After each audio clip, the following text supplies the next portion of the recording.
Hello there. Today we're looking at a fella called Buck Wildride, who, with a name like that, I assume must be very popular in certain film circles. But anyway, he's decided he's going to pioneer a new approach to addressing atheism on YouTube. I'm going to start doing a thing. I'm just going to start bashing atheists. Yeah, so fresh, original content. Here's another taste. This isn't even from the video I want to look at. It's just funny. I will say this, if you're an atheist, you're a freaking idiot. And I can say that with full confidence because I know without a doubt you're an idiot. Here's how I know.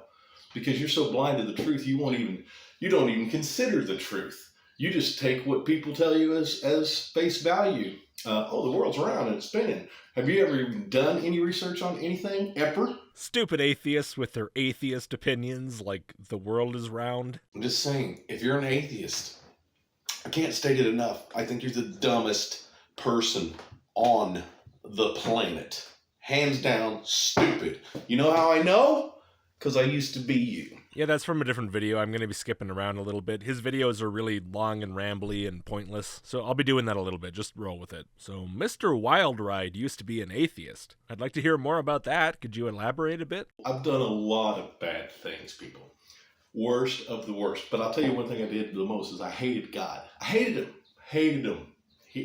Matter of fact, I'd sit there and I'd say, God, you this, God, you this, God, that.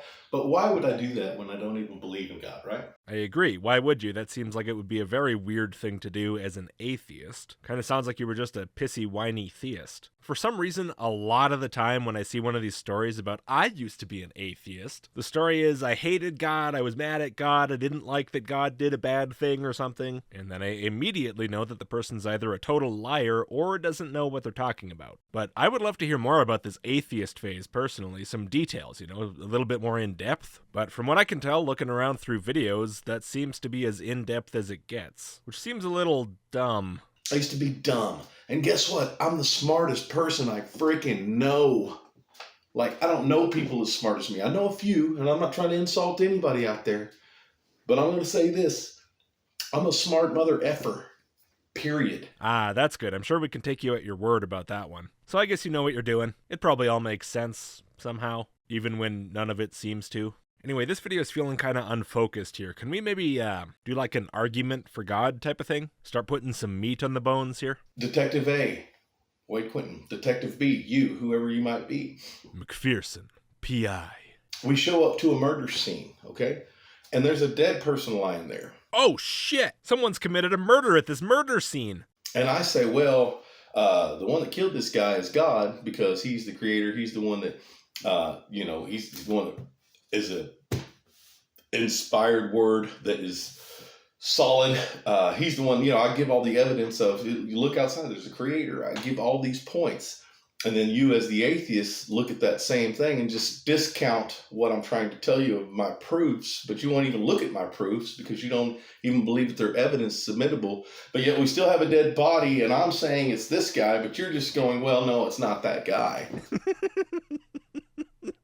I want to see that as a detective show. I really want to see that. These two detectives, their partners or whatever. And every time they show up to a crime scene, one of them's like, okay, let's take some fingerprints, DNA samples, do some blood splatter analysis, look for footprints, and we'll figure out who killed this guy. And the other guy's like, no, you idiot. It's God, obviously. He wrote the inspired word. Look at the clouds. Look at the trees. It's obvious. So you got your classic, X-Files setup, right? The one with the crazy ideas and then the skeptic. Except the twist is every episode, they go through the whole rigmarole, they go through all the fingerprinting and analysis and whatever. And at the end, every single time it turns out it actually was God. But the skeptic, he still doesn't believe it because he's the hard-hearted atheist or whatever. And the series ends when they finally get the guy, and they got God in handcuffs and they're like, why did you do it? All those people. And he's like, lol, I don't know. And they take him to court and they have a trial and he gets off immediately because nobody on the jury wants to convict him because they're all Christians. So anyway, atheism means that you hate God and you constantly tell God what to do. And Christianity means that if you show up to a murder scene, your first suspect is God. I'm learning quite a few new things here. All right, that's enough preamble nonsense. That's just a bunch of stuff I found while I was looking through his videos that I thought was fun. Here's the actual video I want to take a look at. If you don't believe in the devil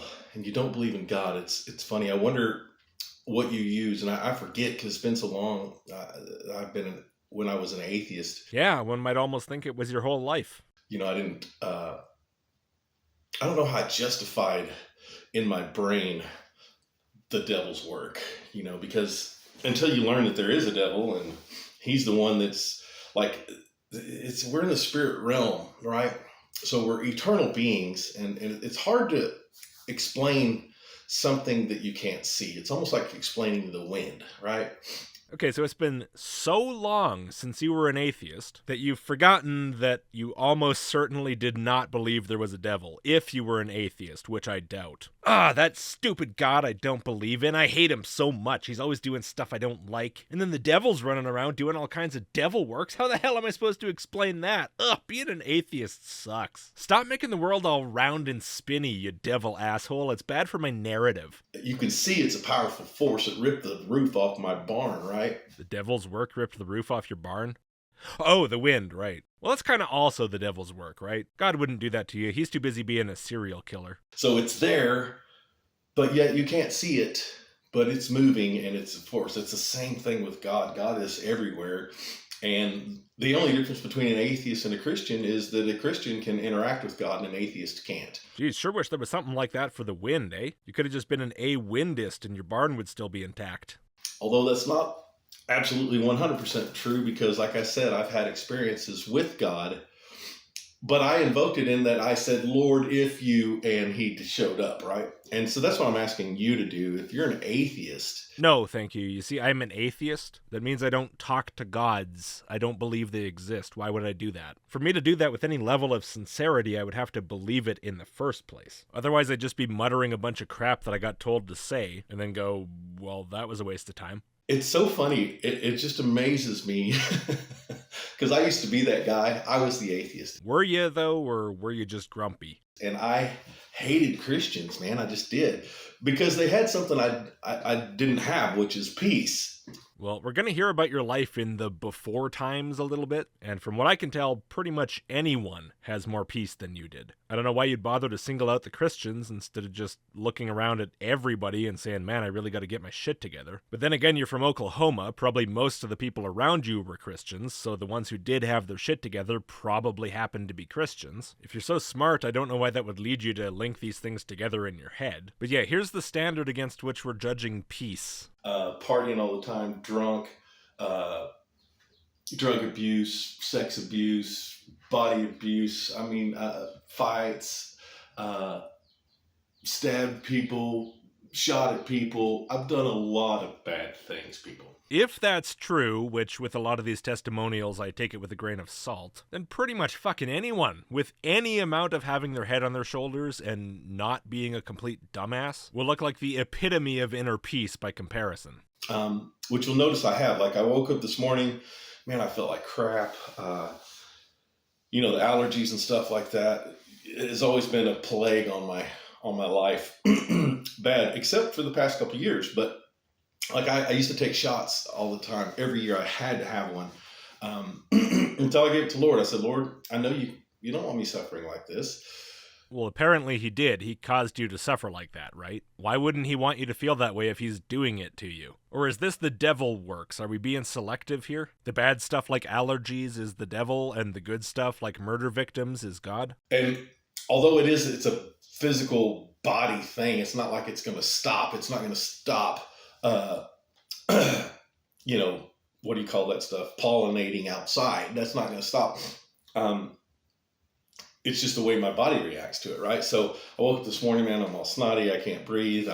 Wait, so it didn't even stop when you asked God to stop it? Why don't you just go get the shot? The shot stops it. God doesn't. And I just said, you know what, Lord? I know this is the devil trying to take away my energy and my force so that I don't put these out. The devil hates that I'm doing this. He hates it. Okay, so we're just being selective, like I said. It's the devil who made your body such that it has allergies. God didn't do that. God was like, hey, you devil, stop that. That's bad. Bad devil. And then the devil carried on doing it, and God was like, now, Mr. Devil, one more warning, and then I'm going to take away your TV privileges for an hour and make you watch a movie instead. So do people. It's funny, some guy out there said, you got haters. Yeah, I actually have haters, believe it or not. Mostly ex-husbands that I slept with their wives, stuff like that. I'm sure they hate my guts. Is that also why the devil hates you? Man, sounds like your life has been a wild ride.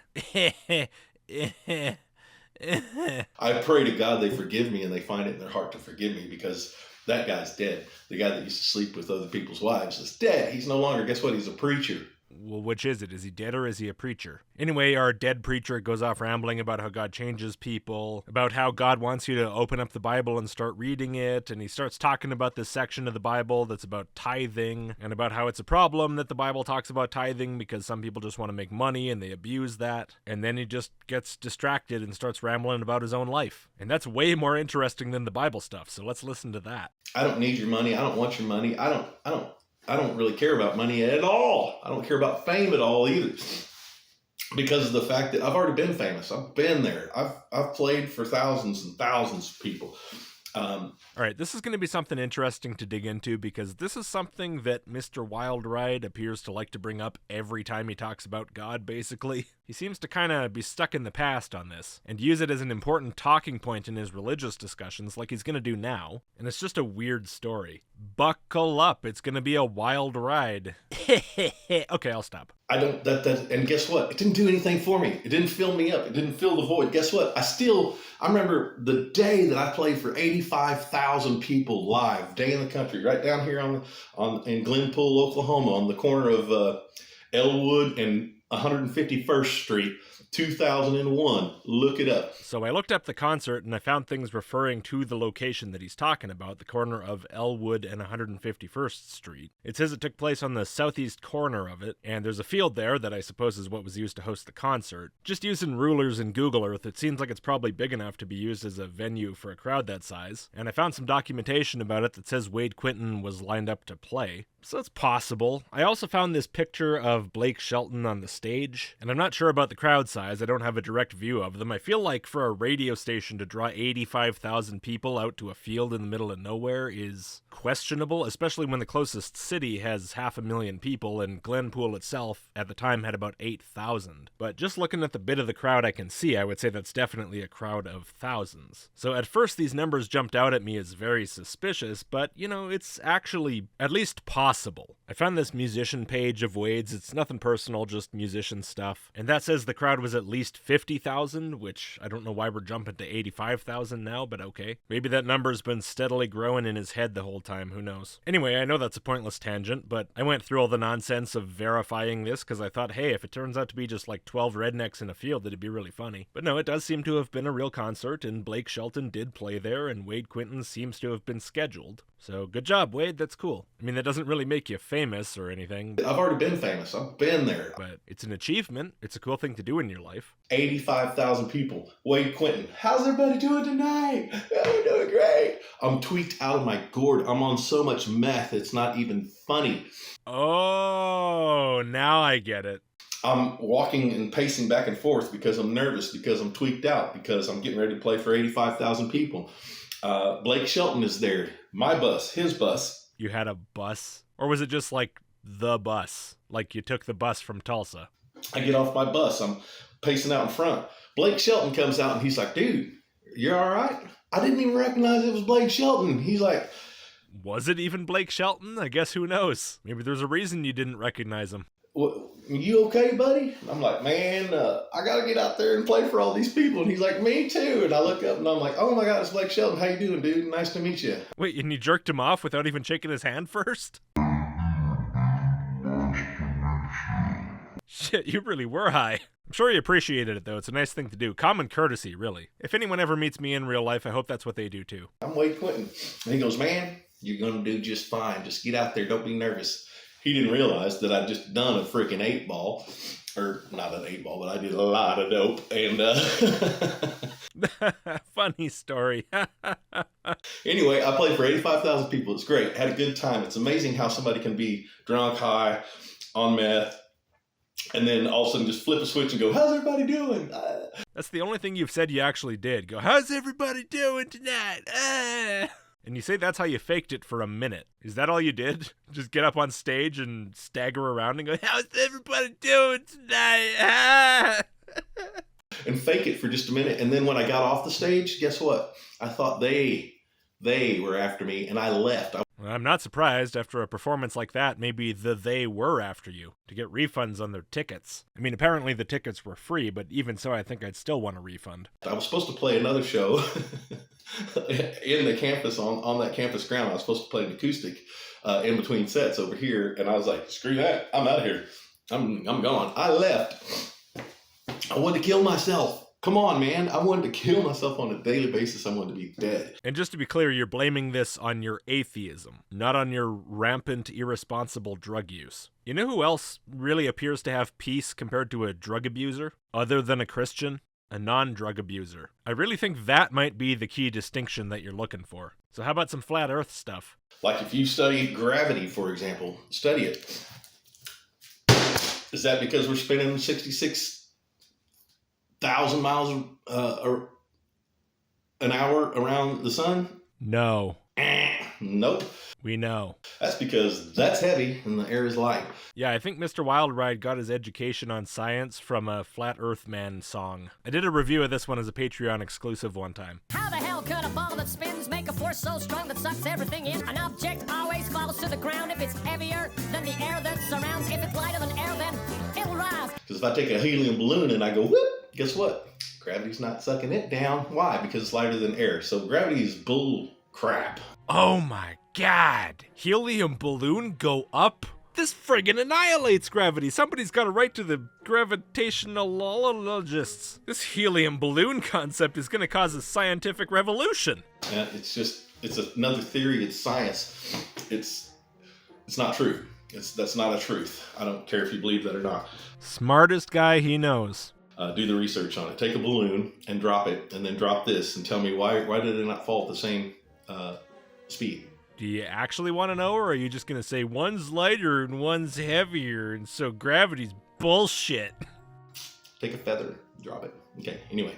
Yeah, you know those gravity people, right? Always denying that if you drop a feather and you drop a book, the feather drops at a different speed from the book in the atmosphere. Man, I'm learning a lot about all kinds of different beliefs here. What I'm saying is that you have a logical mind. Use your logical mind. That does sound like good advice. I don't really understand why you couldn't put your logical mind to use and figure out that helium balloons are not inconsistent with gravity. If you don't have a logical mind, use God. Great advice, yeah. Tell people to blindly believe a book they don't have the logical capacity to evaluate themselves. Alright, I think that's enough. Kind of a short-ass little video, but, I mean, it's not like there's much to this guy, really. Just one of those interesting kind of Christians I happen to find around YouTube sometimes. Figured there was maybe some sort of an insight to be gained here. Not sure about what, I'll leave that up to you, I guess. So thanks for watching. If you would, please give the video a like and click subscribe if you haven't. If you really like the channel, please do consider supporting, even just with like a couple bucks a month. It helps a lot. Huge thanks to every one of my supporters who's already made that choice. You're awesome. If you want early access, sign up to the email list, list.logicked.com, and I'll see you next time.